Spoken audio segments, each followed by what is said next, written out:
There we are. Coulsdon. Andy Lee. The elusive Andy Lee. Here he is. We finally tracked him down. After 4 years of asking him for an interview, we finally got here. On the eve of a crossroads, I reckon, a crossroads against John Jackson, Madison Square Garden, the Garden, not the theatre, Puerto Rican Day, big HBO pay-per-view, massive fight. But here's the real question. When the fuck are you going to fight Matthew Macklin? And what's holding it up? I honestly have no idea why the fight hasn't happened yet. Yeah. And I don't even know if it ever will happen. And I don't know. I think it's losing its appeal each time it gets mentioned and it doesn't happen. Yeah. So I don't even. Why do you think it hasn't happened? Earlier on, when it was mentioned, like a few years ago, either he was engaged or I was engaged, or we were going on different paths. But recently, I don't see there being any obstacle for the fight not happening. Yeah. From my side, I've been totally open to it, but it just never came about. And He's basically of the opinion as you. What would your retort be to that? I've never not.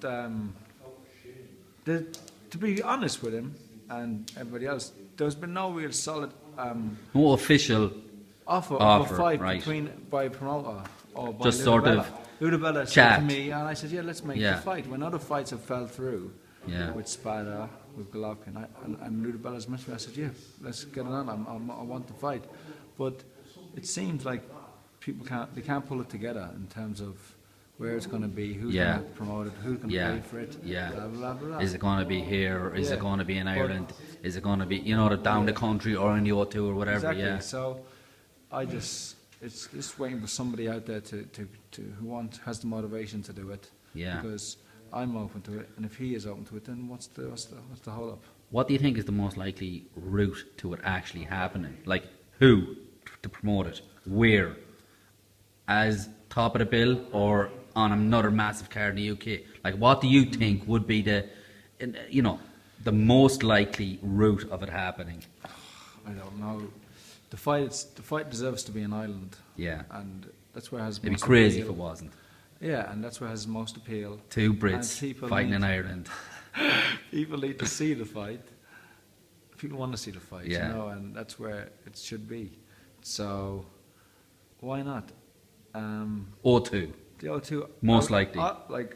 As far as because it's for where most people can get to easily. Yeah, exactly, and it's the biggest arena. Yeah, and it's nice place. Yeah, and it's like I said. So logistically, O2. The O2. So we've narrowed it down to the country. I'll get there before the end of this. I'll get there.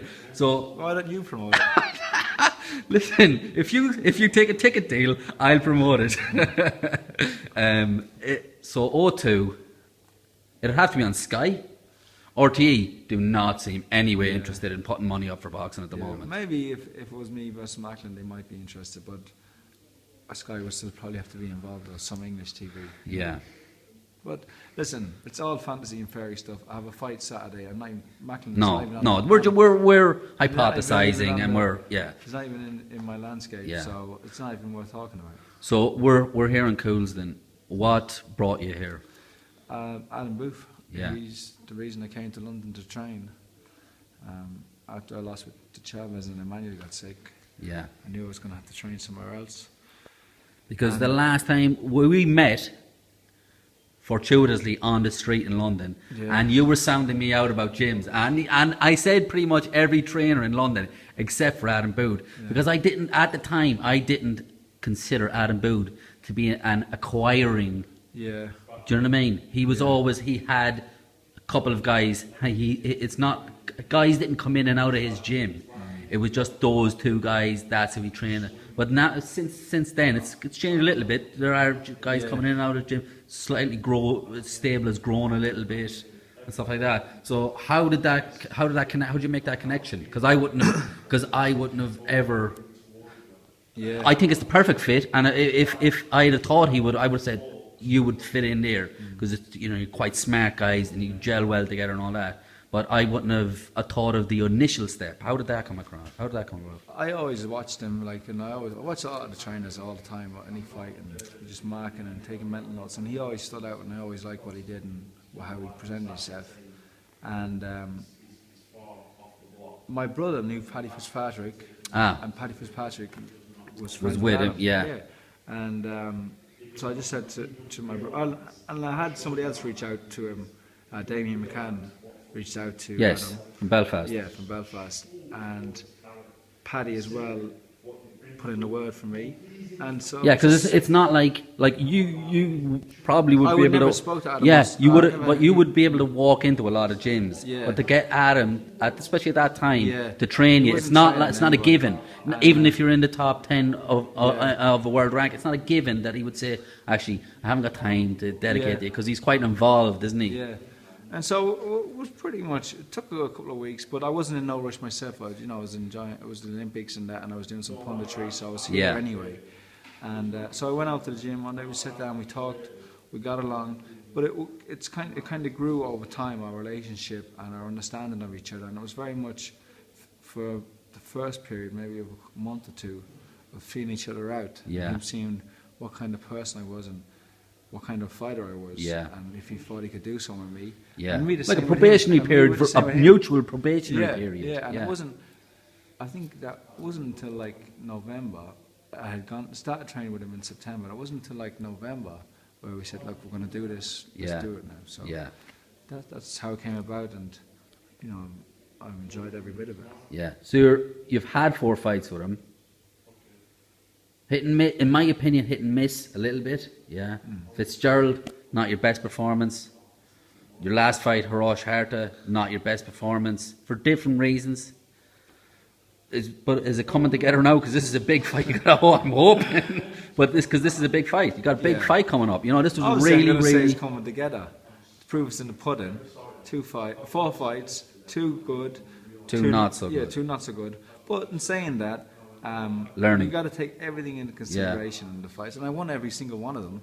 And even the Fitzgerald fight, you're fighting a tough man who's severely motivated. Yes. And me coming off a loss and a long layoff, and the first fight with Adam, there's going to be that bit of a conflict and confidence, low. My last fight with Horta, that was just. Was a nightmare performance. A game of 2 halves. Yeah, he's a tough guy, and like I said, and the same thing. I severely underestimated a man who came in determined to the hilt, and fought a great fight, saw his opportunity and tried to take it. Yeah, and it was a close fight. Does that prove boxing is much more mental than people even give it credit for? Yeah, it's all mental, and it's a lot mental. It's mental, it's physical. It encompasses everything. Yeah.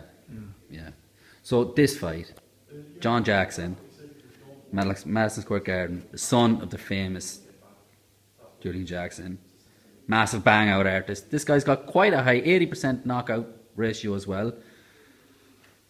What have you seen of him? What do you know of him? What do you think of him? I think he's a decent box puncher. That's how I would describe him.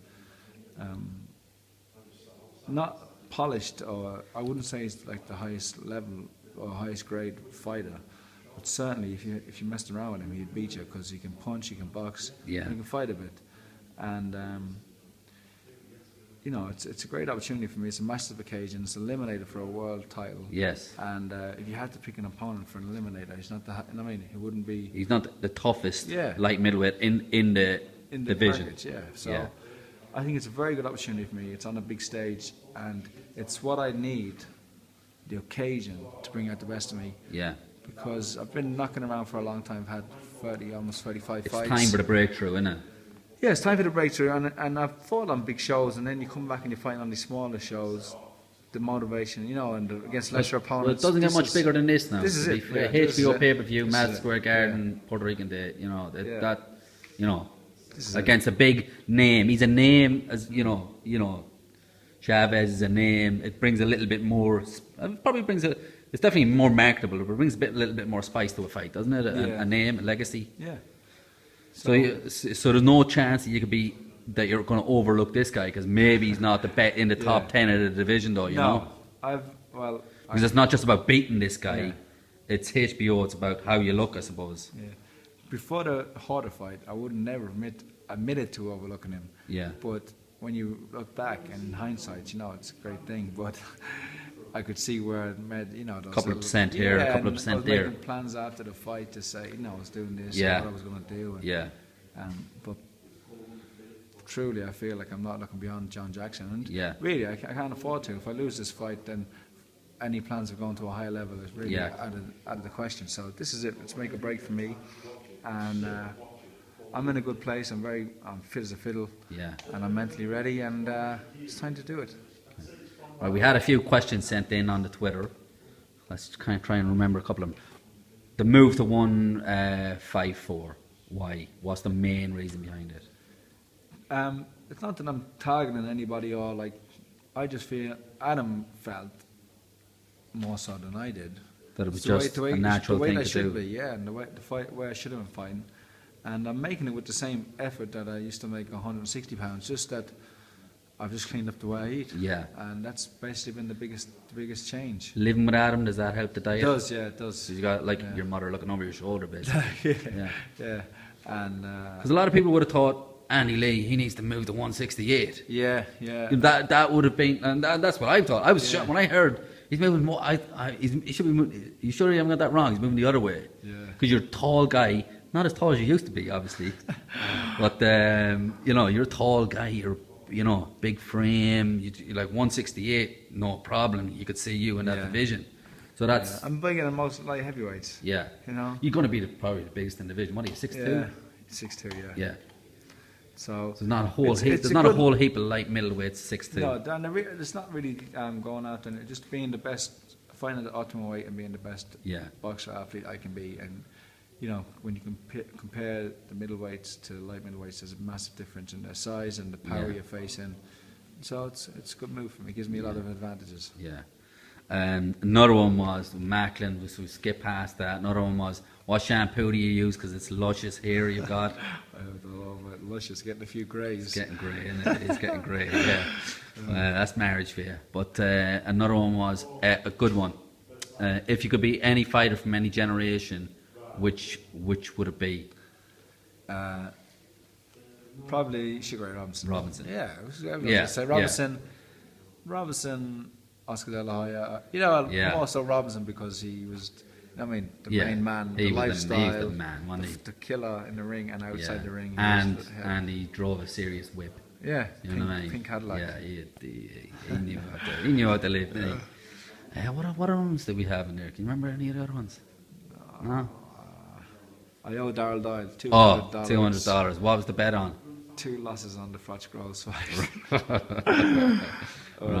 I owe you, Darryl. Yeah. So you're off to America tomorrow. What will your week consist of leading up to the weigh-in or to the fight? We're getting in Tuesday. Have a walk, just walk around when I get in the afternoon. Probably walk for a couple of hours just to get the blood circulating after the flight and just try and stay awake. Till the night time. Get on the time zone. Wednesday, train. Yeah. Thursday is public workout. Friday the weigh-in. Yeah. Saturday fight. Brilliant. Home Sunday. Lovely. Well, listen. Thanks very much for talking to us. Yeah, thank you very much. The best of luck out there. Really hope that you smash it. Cheers, mate. Thanks very much.